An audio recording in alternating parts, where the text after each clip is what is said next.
السلام علیکم ورحمۃ اللہ وبرکاتہ نحمده ونصلی علی رسولہ الکریم اما بعد۔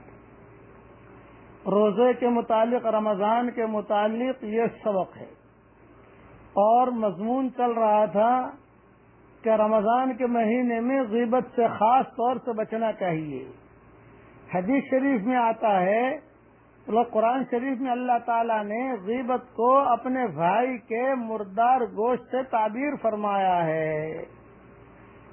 اور ایک مرتبہ حدیث میں قصہ آتا ہے، حضور صلی اللہ علیہ وسلم نے ایک مرتبہ چند لوگوں کو دیکھ کر ارشاد فرمایا کہ دانتوں میں خلال کرو۔ انہوں نے عرض کیا کہ ہم نے تو آج گوشت چکھا بھی نہیں۔ تو حضور صلی اللہ علیہ وسلم نے فرمایا، فلاں شخص کا گوشت تمہارے دانتوں کو لگ رہا ہے۔ معلوم ہوا کہ ان کی غیبت کی تھی۔ اللہ تعالیٰ اپنی حفاظت میں رکھے کہ ہم لوگ اس سے بہت ہی غافل ہیں، بہت ہی غافل ہیں، بہت ہی غافل ہیں۔ ہمارا مسلمانوں کا طبقہ جو ہے اس سے بہت ہی غافل ہے۔ عوام کا ذکر نہیں، خواص مبتلا ہیں۔ ان لوگوں کو چھوڑ کر جو دنیا دار کہلاتے ہیں، دین داروں کی مجالس بھی بالعموم اس سے کم خالی ہوتی ہیں۔ اس سے بڑھ کر یہ ہے کہ اکثر اس کو غیبت بھی نہیں سمجھا جاتا۔ اگر اپنے یا کسی کے دل میں کچھ کھٹکا گناہ ہونے کا احساس بھی پیدا ہو تو اس پر اظہار واقعہ کا پردہ ڈال دیا جاتا ہے۔ اس لیے اس کا خاص خیال رکھیں کہ غیبت سے اپنے آپ کو ضرور بچائیے، اس لیے کہ بہت بڑا گناہ ہے، حرام ہے۔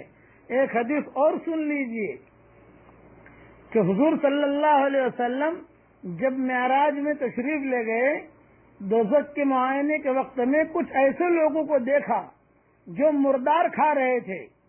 آپ صلی اللہ علیہ وسلم نے حضرت جبریل سے پوچھا کہ یہ کون لوگ ہیں؟ تو حضرت جبریل نے جواب دیا، یہ وہ لوگ ہیں جو دنیا میں لوگوں کا گوشت یعنی ان کی عزت کھاتے تھے، یعنی غیبت کیا کرتے تھے۔ یہ حدیث ترغیب ترہیب میں ہے، جلد 3 صفحہ 330 پر یہ حدیث ہے کہ غیبت کرنے والوں کو یہ عذاب حضرت جبریل نے بتایا۔ اسی طرح آپ صلی اللہ علیہ وسلم نے دوزخ میں کچھ ایسے بد نصیبوں کو بھی دیکھا جو اپنے تانبے کے ناخنوں سے اپنے چہروں اور سینوں کو کھرچ رہے تھے۔ ان کے بارے میں پوچھے جانے پر حضرت جبریل علیہ السلام نے فرمایا، یہ وہی لوگ ہیں جو لوگوں کا گوشت کھاتے تھے اور ان کی عزتوں سے کھلواڑا کرتے تھے۔ یہ حدیث ابو داؤد شریف میں جلد 2 صفحہ 670 پر، اور یہ حدیث بیہقی میں بھی ہے، اور یہ حدیث ترغیب ترہیب میں بھی ہے، جلد 3 صفحہ 330 پر ہے۔ اسی طریقے پر لمبی حدیث میں ایک یہ بھی ہے کہ حضور صلی اللہ علیہ وسلم جب سفر معراج میں تشریف لے گئے، کچھ ایسی عورتوں اور مردوں کو دیکھا جو سینوں کے بل لٹکے ہوئے تھے۔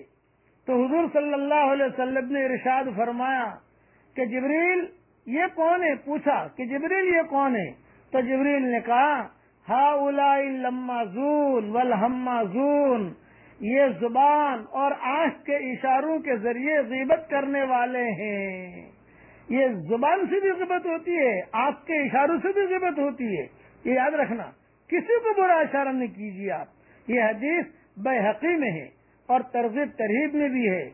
اسی طریقے سے حضور صلی اللہ علیہ وسلم نے غیبت کرنے کو سود سے بھی زیادہ برا کہا ہے۔ یہ حدیث بھی سن لیجئے۔ سود کے 70 سے زیادہ دروازے ہیں، ان میں سب سے کمتر سود کے دروازے کا گناہ ایسا ہے جیسے نعوذ باللہ کوئی شخص اپنی ماں سے اسلام کی حالت میں زنا کرے۔ اور سود کا 1 درہم 33 مرتبہ زیادہ کرنے سے بھی زیادہ خراب ہے۔ سود کا 1 روپیہ 33 مرتبہ زیادہ زنا کرنے سے بھی زیادہ خراب ہے۔ 3 مرتبہ کہتا ہوں، سود کا 1 روپیہ 35 مرتبہ زنا کرنے سے بھی زیادہ خراب ہے۔ اور سب سے سخت ترین سود، بدترین سود، سب سے بڑا سود سب سے خراب سود کسی مسلمان کی عزت اور حرمت کو پامال کرنا ہے۔ یہ حدیث بیہقی میں ہے، عبداللہ ابن عباس کی حدیث ہے، اور یہ حدیث ترغیب ترہیب میں بھی ہے، جلد 3 صفحہ 326 پر ہے۔ اس لیے اس کا خاص خیال رکھیے کہ سود سے بھی بچیے اور غیبت سے بھی بچیے۔ بقیہ مضمون کل انشاءاللہ عرض کروں گا۔ اللہ تعالی ہم سب کی سود سے بھی حفاظت فرمائے، اور اللہ تعالی ہم سب کو غیبت کرنے سے بھی اللہ ہماری حفاظت کرے۔ یہ میری دعا مدینہ منورہ سے اللہ میرے لیے بھی قبول کرے اور ہم سب کے لیے قبول کرے۔ السلام علیکم ورحمۃ اللہ وبرکاتہ، وآخر دعوانا ان الحمد للہ رب العالمین۔